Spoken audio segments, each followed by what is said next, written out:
to my YouTube channel. It's your baby girl Daniela again, and I'm happy to see you. So I'm just going to be gisting you about the do's and don'ts, the skills and tips of planning the proper Nigerian wedding. So thank you for watching my video last week, and here I am this week again. Thank you for joining me again. Don't forget to subscribe and like the video, share, tell your friends about it. So let's get right into the video.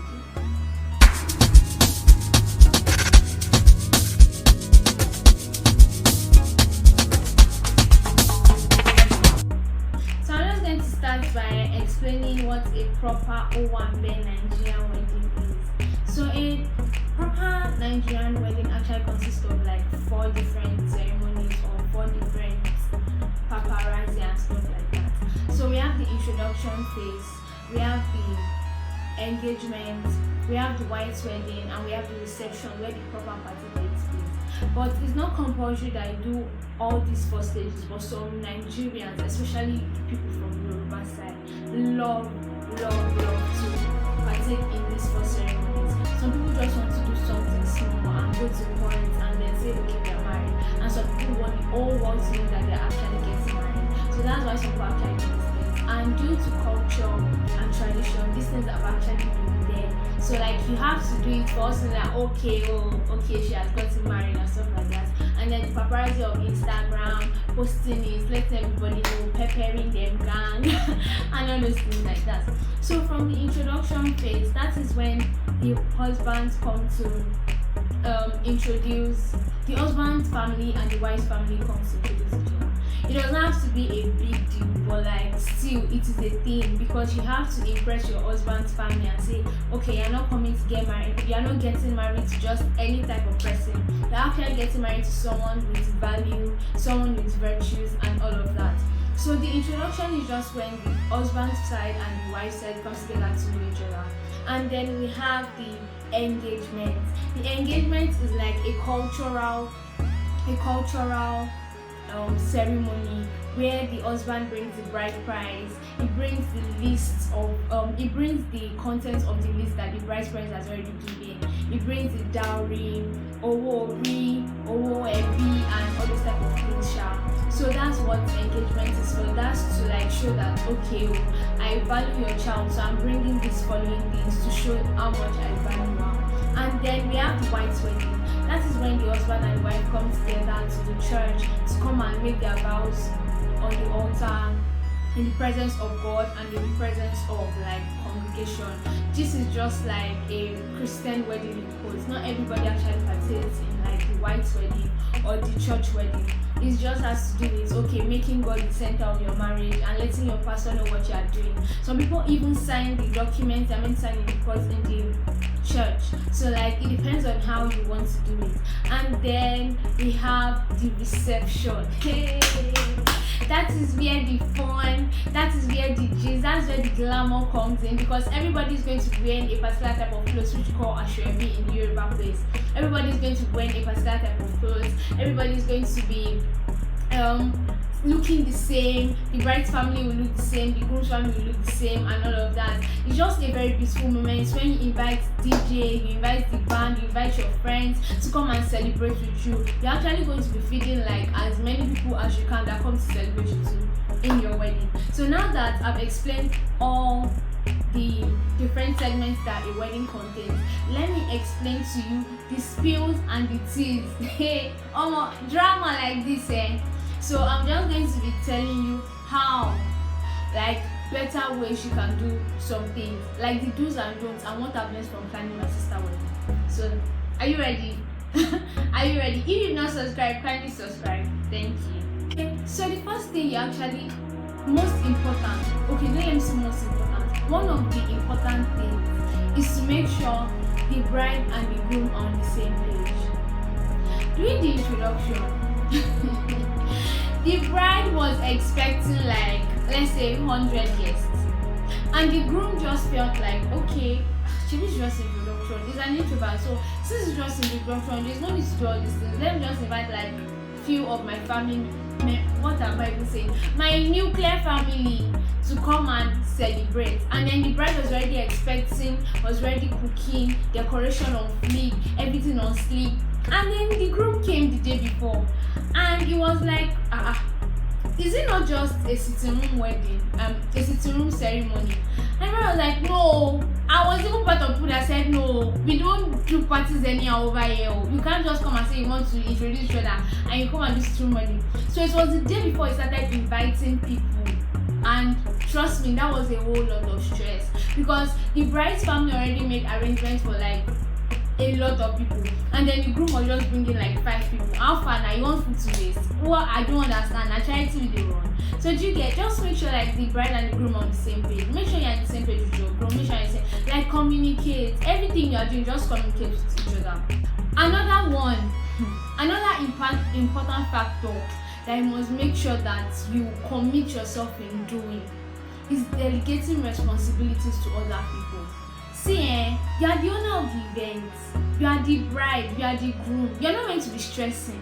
It is your day, especially for the bride. It is your day. You are not meant to be the one to be stressing, to be organizing this, to be organizing that. Delegate responsibilities.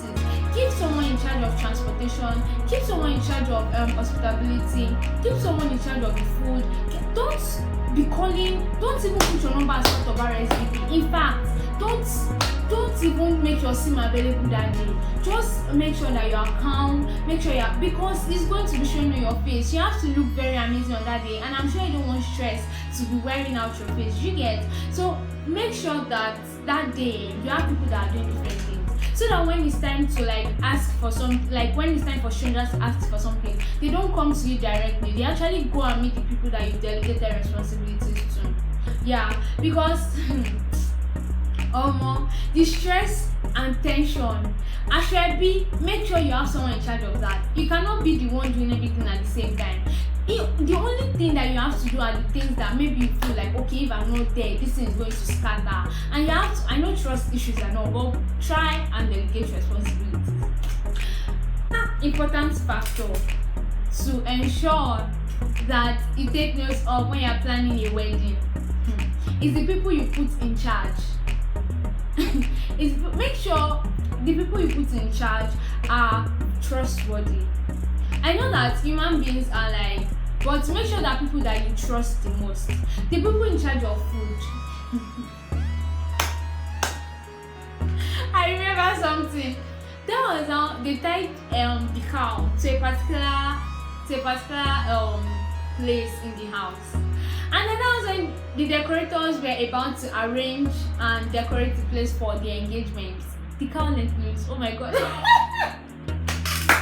The rope cut. Oh my god. Everybody had to run. Like, thank God the person who was in charge of the cow was actually a responsible person and someone that knew what he was doing. Unless, and the one was of course, obviously. But still, people were scared, guy. Nobody could come out and even say, oh, let me. No, it was people it was the person in charge that actually went to like handle that situation. I was just checking from the window and I was like, what is going to happen? Like, what is actually going to happen? So make sure people that are in charge know what they are doing, so that you don't have to be stressing. Like, make sure the decorators know that this is what you want, and make sure you know that they can deliver. Make sure the people in charge of food know that, okay, this is what you want, and make sure the food tastes nice. Like, food is part of the vibe. Food is part of the one of the most important factors in weddings. If I come to a wedding and your food is not sweet, just make sure your food is nice, and make sure that people that you put in charge of other responsibilities are actually very trustworthy. Another important factor you should note is that when you are planning a wedding, you should know that you are going to be tensed. You should know you are going to be stressed, because, okay, I'm talking about the bride and groom now. You are going into a new phase of your life. You don't know how it's like. You've just been hearing stories. You don't know how it is like. So you are going to be tense. You are going to be nervous. You are going to be pressured. Please don't make that pressure overpower you. Like, it is very normal to be pressured. It is very normal to be tense. But the way you react to those situations is what we are determined. Like, the way you react to those situations determines a lot. The day before the engagement, I thought that this wedding will not hold. Come and see drama everywhere. Like, come and see drama everywhere. I was like, what is happening? Like, I understand that, okay, everybody feels a type of way. Like, even I was stressed to the core. Like, I was very stressed. Like, I'm sleeping by 2 a.m. I'm waking by 5 a.m. because everything has to be set now. People are coming from different places to come and celebrate with you. You are not going to present yourself in a way that they just think you are not a serious person. Like, you are going there to show them that, okay, yes, you get.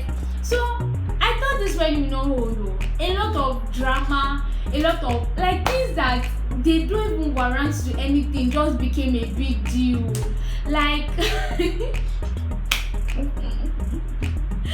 that time it was not funny, but shall we give glory to God anyway? Because I had to go and meet my parents. There was something that happened between like the bride and my parents. I had to go and meet the bride. Not the she bridesmaid now. I have to make sure she's fine. I have to go and console her. I have to go and explain to her like other people's point of view. My parents too, African parents. I have to go and meet them. I have to beg them that please don't be angry. Please now don't be angry.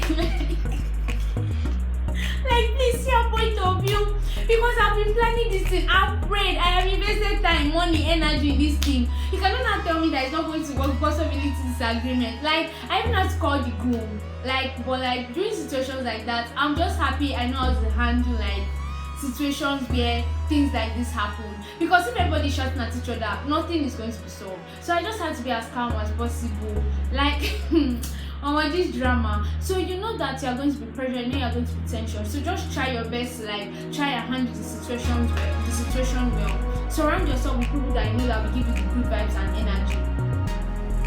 Okay, so after this video, I'm going to be giving a guide on how you can properly plan your wedding and have everything set to avoid running around. I'm just going to like list them out for you after this video. Yeah, you can thank me later. Oh, stop it now. What are friends for? Stop it. Even though things are not going as planned, even though things are not going the way you want them to be, just try your best to be happy, because it is your day. Just be happy. Like, even though it's not what you want, as long as everybody's eating, everybody's going to be fine at the end of the day. So don't work yourself out, don't stress yourself, don't be angry because, oh, this is not what I asked her to do and this is what leave that one. It has happened. See, if you keep on dwelling on things that has happened, you're not going to move forward. Write that down. But really, forget something that has happened in the past. Focus on the future. If you give a vendor work and then at the end of the day, on the D-Day, you can't go and be meeting vendor and share that vendor now. No, it doesn't work that way. You're just going to forget it and package. Just package yourself and everything is going to be fine. Another important factor, I have lost count because a lot of things that are just coming to my head. Another important factor you have to note is that all your vendors, make sure that they are not going to disappoint. Make sure that you know all your vendors like 1 month to the wedding, not a week to the wedding. That's when you start knowing that, oh, this is the vendor I will use, this is not the vendor I will use. For your hair, for your makeup, for your outfits, for the bride's outfits, for the groom's outfits, for the family members, for friends, everything. Just make sure that you know your vendors 1 month before, and try and have a backup. That's very, very important. Because some people now is a week before they now start calling that, excuse me, sorry, please, I did not know that it was this week. Sorry, I know. Please just avoid that and have backup plan. Like, just know that, okay, if this one does not work, this will work. But it's not as if you're not going to tell everybody you're going to use them and then disappoint them at the end of the day. But there is a way that you use wisdom to know that, okay, if this does not work, this is going to work. Like your cake, like a lot of things, all these vendors that you're going to just know them a month before to avoid stressing. Just tell them a month before and tell them time, date, delivery, tell them all those things, and keep someone in charge of monitoring your vendor so that they won't be calling you direct. This wedding, all glory be to God, because a lot has been put into it and I'm just glad that it came out well. Adebimpe, I wish you a happy, me and my viewers and I, all of us joined together, the brand in total. Kenyola, the brand as a whole. We wish you a happy married life. Like, seriously. We wish you the best in this your new phase of your life. We wish you the best in this new phase of your life. We wish you all the best. We pray that your home is blessed. We pray that your home reproduces amazing people that are going to change the world. We love you so much.